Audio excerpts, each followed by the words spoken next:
Satu, dua, tiga, empat, lima, enam. 6 mahasiswa.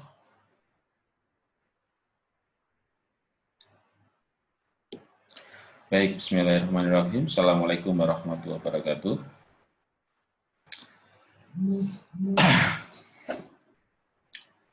Terima kasih teman-teman mahasiswa untuk bisa hadir di dalam perkuliahan ini.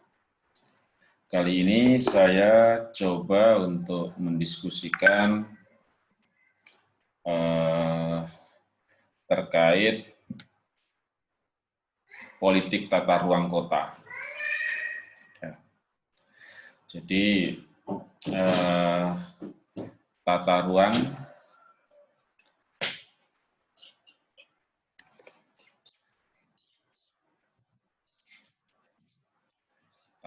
itu menjadi satu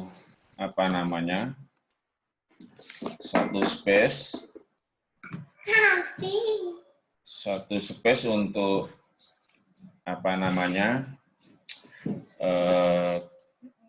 pembuatan kebijakan yang tentu saja beragam kepentingan ada di dalam spasial kota yang ada ya, mulai dari kepentingan ekonomi, kepentingan politik, kepentingan budaya, ya, yang mereka membutuhkan masing-masing akomodasi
Maaf ya, tadi ada interupsi sebentar dari anak-anak. Saya lanjutkan. Ini ada yang mau gabung terus ya. Jadi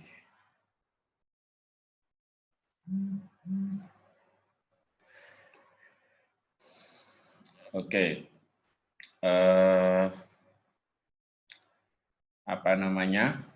Saya ulang lagi ya, bahwa tata ruang kota itu merupakan ruang politik yang menjadi concern berbagai macam kelompok ya. Misalnya kelompok budaya akan sebisa mungkin mempertahankan ruang kebudayaannya, misalnya bangunan-bangunan kuno, bangunan-bangunan bersejarah. Kelompok-kelompok ruang ekonomi akan berusaha untuk bisa memanfaatkan ruang-ruang itu untuk aktivitas bisnis yang menghasilkan perputaran ekonomi misalnya. Jadi sementara pemerintah kota harus mengakomodir berbagai macam komunitas yang ada di kota itu. Karena ada diskrepensi ya, ada pembedaan positioning ekonomi politik, sosial, masyarakat. Ada kelompok kaya, ada kelompok berpenghasilan rendah, berpenghasilan tinggi, ya, ada kelompok kaum miskin kota, dan sebagainya. Hal itu membuat politik ruang kota, politik tata ruang kota menjadi sesuatu yang sangat dinamis gitu ya. Jadi kalau kita merujuk pada konsep definisi tata ruang itu sebagai proses yang panjang ya, mulai dari proses perencanaan, pemanfaatan ruang, dan pengendalian pemanfaatan ruang. Jadi ada proses perencanaannya itu melalui berbagai macam tahapan seperti Pemda menyusun rencana desain tata ruang ya.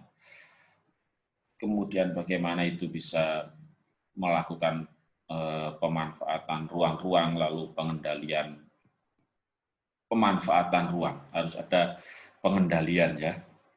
Misalnya isu pengendalian itu terkait dengan perizinan bangunan baru, misalnya hotel, misalnya supermarket, infrastruktur yang besar, pusat-pusat perbelanjaan itu harus ada pengendalian ya. Kalau tidak ada pengendalian nanti akan tidak sesuai dengan tata ruangnya. Tiba-tiba ada bangunan zona-zona belanja baru yang itu ternyata tidak terkoordinir oleh Pemkot misalnya.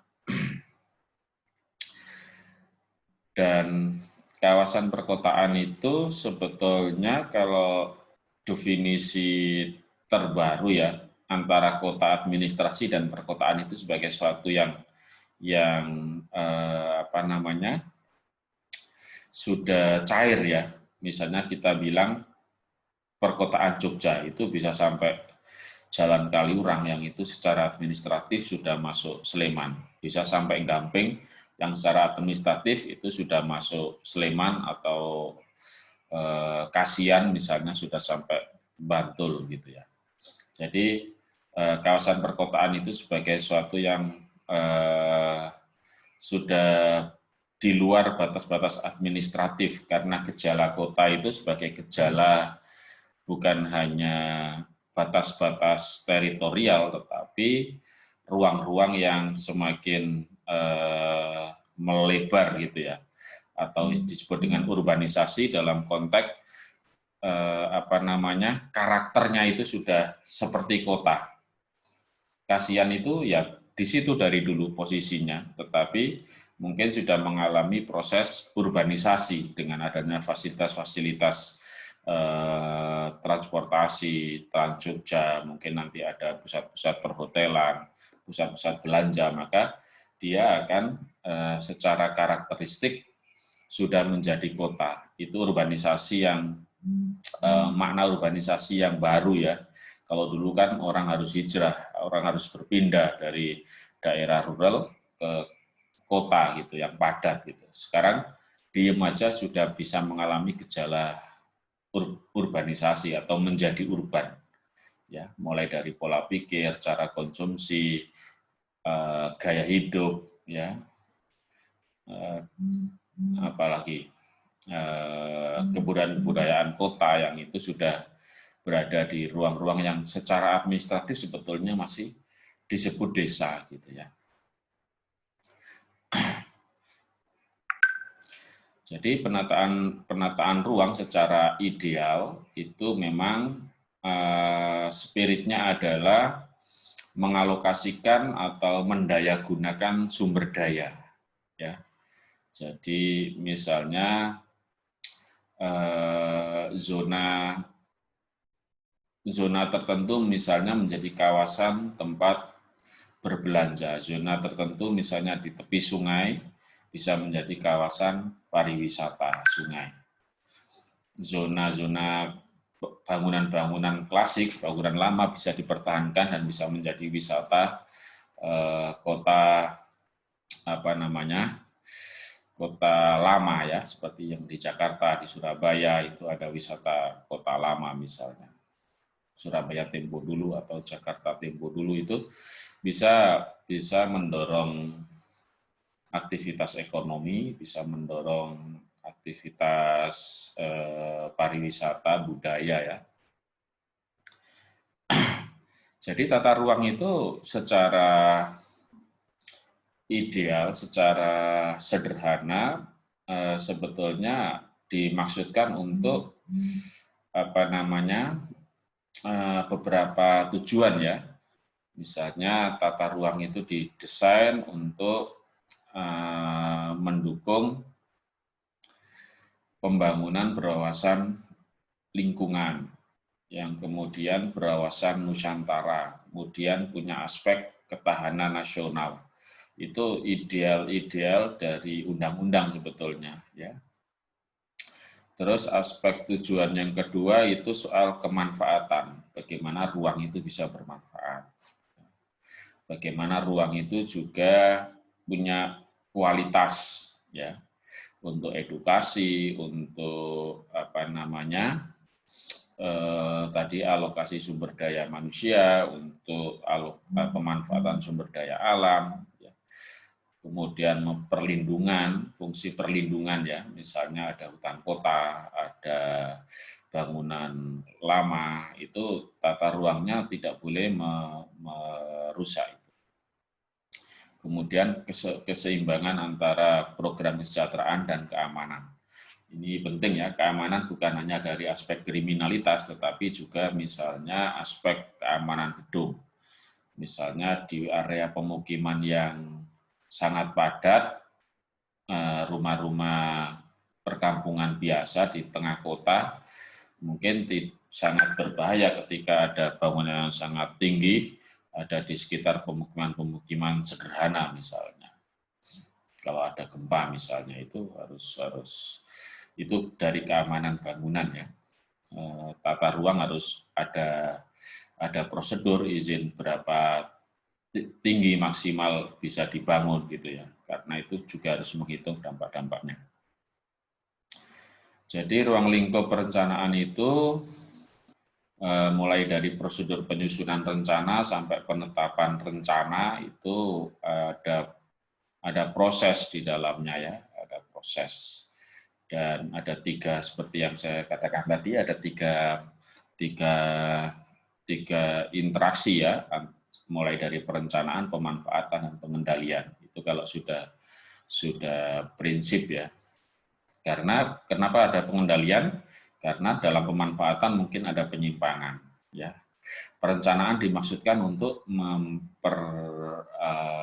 mendayagunakan ruang agar punya manfaat bagi masyarakat, bagi pembangunan, bagi ekonomi, bagi budaya, bagi edukasi, pendidikan, seterusnya. Tapi di dalam perencanaan yang sudah didesain sedemikian bermanfaat, tetapi di dalam prakteknya kadang-kadang ada penyimpangan, ya. Penyimpangan yang disengaja maupun yang tidak diperkirakan sebelumnya. Maka butuh tahapan proses disebut pengendalian. Biasanya di Bapeda itu ada bagian pengendalian pembangunan, pengendalian perencanaan pembangunan. Jadi kalau konsep perencanaan mungkin dulu sudah pernah didapat di mata kuliah perencanaan pembangunan, ya, bahwa perencanaan itu bisa sesuatu yang visioner di masa depan, itu perencanaan, ya, untuk memanfaatkan sumber daya yang tersedia secara efektif, efisien, dan juga yang salah satu manfaat dari perencanaan itu sebetulnya adalah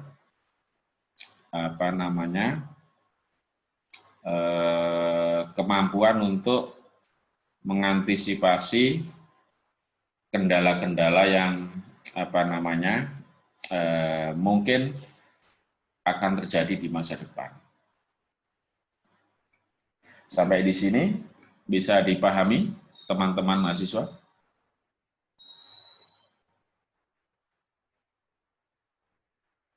Halo, apakah suara saya terdengar?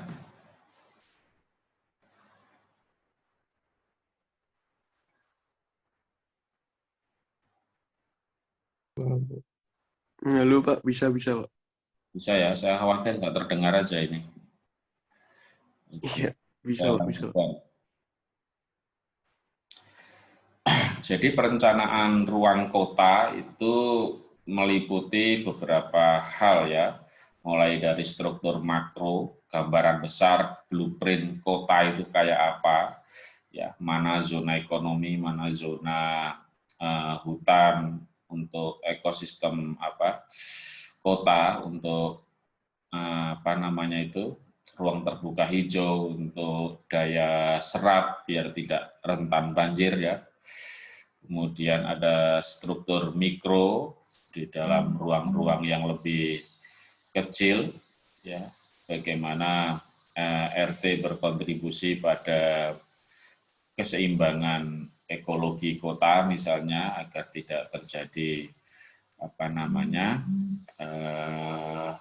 gangguan-gangguan misalnya sistem drainase dan sebagainya. Termasuk kantor-kantor pelayanan birokrasi yang efektif, mungkin terhubung dengan transportasi publik, mungkin tidak terlalu dekat dengan pusat-pusat perbelanjaan sehingga tidak tidak macet misalnya. Kota Jogja ini termasuk yang zonasinya agak tersebar ya. Kalau kita perhatikan tata ruang di Jogja itu agak kurang bagus karena misalnya hotel itu dipecah-pecah di berbagai sudut ya, karena ada egoisme kabupaten Sleman harus punya, Bantul mungkin sedang pengen ya ada pusat perbelanjaan ya, sehingga ada Amplas, ada Hartono Mall, JCM, macam-macam itu kayak tersebar gitu. Apa kelemahannya zonasi perbelanjaan tersebar? Ya kemacetannya juga tersebar gitu. Karena buktinya selalu macet di pusat-pusat depan halaman pusat-pusat perbelanjaan ya. Hartono Mall, JCM gitu ya. Dan zonasi tentang perkantoran juga nggak tahu ya, mungkin Jogja ini aliran kota lama, kota kampung ya, yang kadang-kadang sudah kesulitan mencari ruang-ruang baru untuk membangun sesuatu, sehingga kadang-kadang hanya melanjutkan apa yang sudah ada atau yang tersedia saja.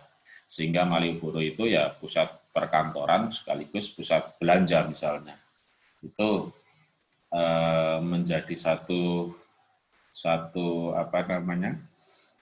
satu area ya, dan tentu saja itu kalau tidak dibuat satu arah atau tidak dibuat jalur pejalan kaki, tentu saja itu akan sangat padat ya hitungannya, karena orang berurusan pelayanan birokrasi, pekerjaan kantor, berhimpitan dengan aktivitas ekonomi.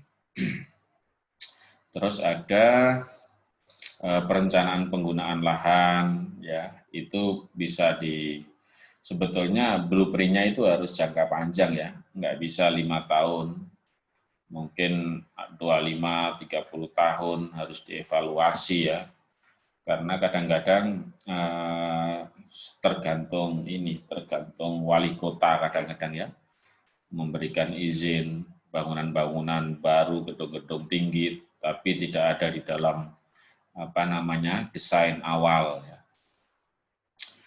Terus ruang kota yang lain yang menjadi concern banyak orang adalah kawasan-kawasan yang berfungsi untuk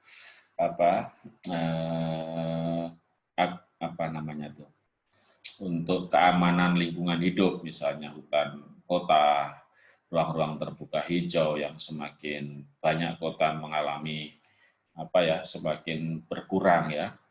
Padahal itu sangat penting untuk menjaga keseimbangan air tanah ya, agar tidak terlalu panas, cuacanya tidak ekstrim. Itu membutuhkan ruang-ruang terbuka hijau, tempat-tempat yang punya fungsi sebagai hutan lindung dan sebagainya.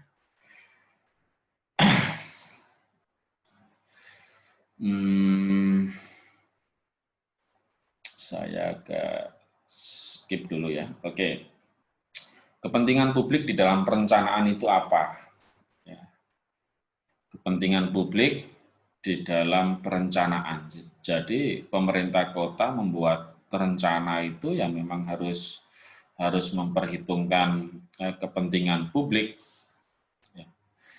Publik harus merasa terakomodir dengan adanya proses perencanaan, pemanfaatan, dan pengendalian tata ruang itu. Yang pertama, kepentingan publik itu adalah isu kesehatan dan keamanan. Jadi ini dua isu yang penting ya, kesehatan dan keamanan. Dua hal yang sangat vital ya. Jadi desain tata ruang itu harus misalnya kota yang baik itu kota yang bisa akses kesehatan ya. Mulai dari bangunan rumah sakit, ruang terbuka hijau, pusat-pusat desain-desain transportasi yang tidak merusak paru-paru misalnya, maka kendaraan juga harus didesain sedemikian rupa. Jadi sangat holistik ya, sangat integral desainnya itu. Begitu juga keamanan ya. Bangunan-bangunan itu harus aman, bangunan-bangunan itu tidak membuat efek radiasi dan seterusnya.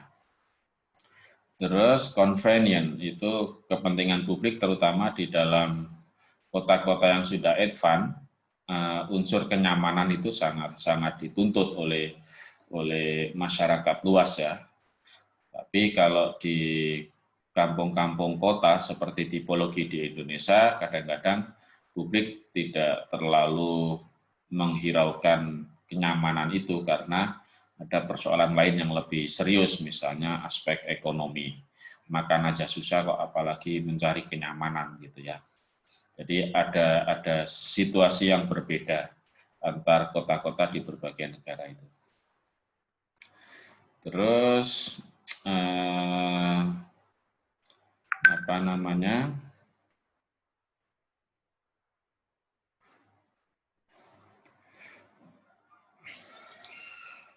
kebutuhan publik yang berikutnya, yaitu efisiensi. Ya, tata ruang yang perencanaan, tata ruang yang bagus itu mengandung unsur efisiensi, jadi efisien. Mana tempat berbelanja, mana zona pelayanan birokrasi, pusat-pusat pelayanan kesehatan, pusat-pusat pelayanan pendidikan itu sudah ada zona itu menjadi lebih dianggap lebih menarik, lebih efisien ya. Kemudian ada terhubung mungkin stasiun, terhubung dengan shuttle transportasi umum dan sebagainya. Sebetulnya di sekitar Gejayan, UGM, UNY, Sanata Dharma itu sebetulnya UII dulu ada di situ juga ya, dekat Sanata Dharma itu. Sebetulnya itu sudah membentuk zona pendidikan ya. Tetapi mungkin karena lahan yang sangat terbatas sehingga ketika tumbuh perguruan tinggi baru harus memencar ya, harus berada di posisi yang terpencar. Tentu saja itu menurut teman-teman ada positifnya, ada negatifnya. Ya, posisi area yang terpencar itu punya kelebihan dan kekurangan itu bisa kita kritisi ya. Apakah kita lebih cocok dengan model-model pelayanan publik, pendidikan, kesehatan yang posisinya tidak di satu lokasi, di terpencar-pencar gitu. Kemudian kepentingan publik berikutnya adalah equity. Equity itu menyangkut tentang kesetaraan ya, kesamaan. Jadi sebuah desain tata ruang publik itu harus mengakomodir sebesar mungkin ya,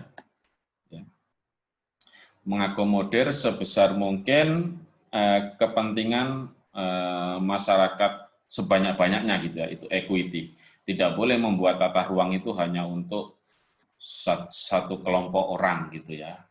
Tata ruang itu harus mempertimbangkan sebesar-besarnya kepentingan masyarakat secara luas ya. Tidak boleh, ini ada kelompok orang kaya, jumlahnya 10 orang, maka dibangunkan fasilitas tersendiri, zona tersendiri misalnya. Itu tidak bisa, karena ini pemerintah kota itu harus mengelola sumber daya untuk kepentingan publik, bukan untuk kepentingan segelintir orang ya. Kemudian kepentingan publik yang ke berapa ini? Kelima ya, itu soal lingkungan hidup dan energi. Jadi penting sekali ya, tanpa lingkungan hidup yang bersih, tanpa energi yang tersedia, tentu saja kota bisa menjadi kota mati. Ya. Jadi lingkungan hidup ini tempat orang tetap bisa layak hidup itu karena lingkungan hidup itu masih memungkinkan. Sedangkan energi itu adalah yang menjalankan. Kota yang tidak punya ketersediaan energi, listrik, dan sebagainya yang lestari, yang berkesinambungan, maka kota itu bisa terancam menjadi kota mati. Ya. Kemudian yang terakhir, visual amenity ini bagaimana kota itu didesain yang punya dimensi indah gitu ya. Ada unsur estetikanya di dalam arsitektur bangunan, di dalam mendesain ruang-ruang publik, simbol-simbol visual tertentu yang membangun ingatan, misalnya soal solidaritas. Bagaimana misalnya di Jakarta itu kan ada banyak tugu atau sejenisnya itu yang menimbulkan kekuatan yang harus dibangun gitu ya. Ada simbol gotong royong, ada simbol kerja keras dan sebagainya itu ya. Saya kira untuk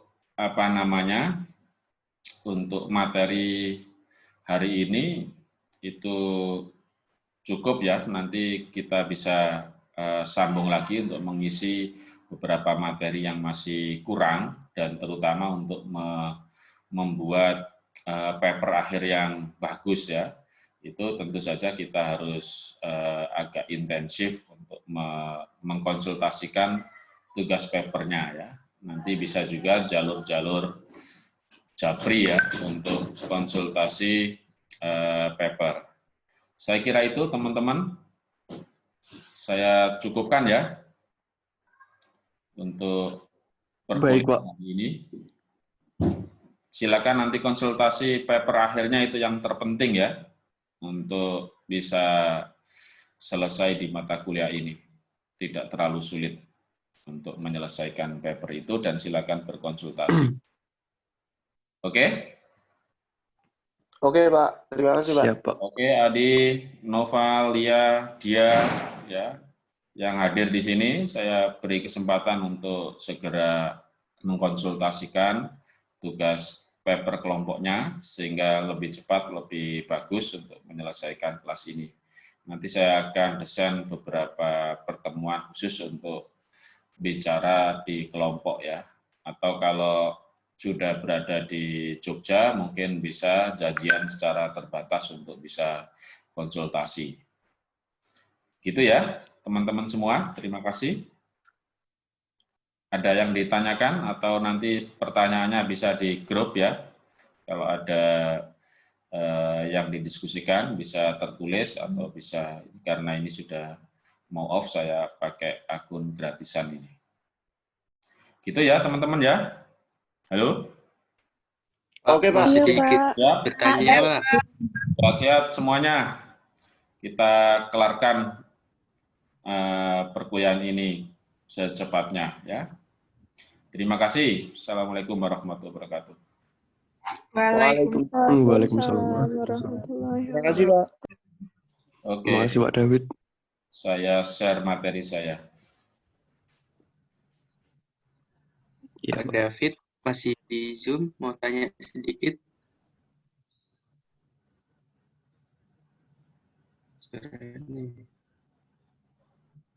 Gimana, Mas? Oh iya, saya mau menanyakan untuk yang literatur review itu ada batasannya nggak, Pak? Ada apanya?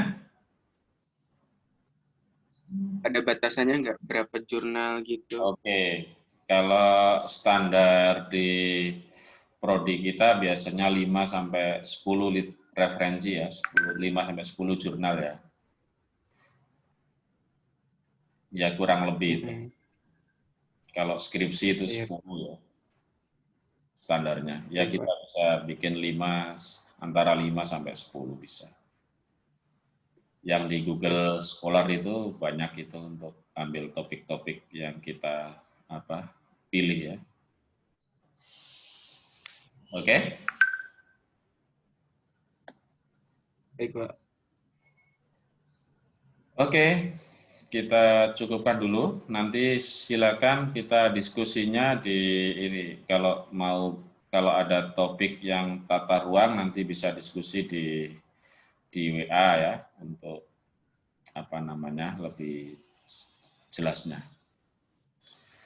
Oke, kita cukupkan dulu. Terima kasih sekali lagi. Assalamualaikum warahmatullahi wabarakatuh. Waalaikumsalam warahmatullahi wabarakatuh.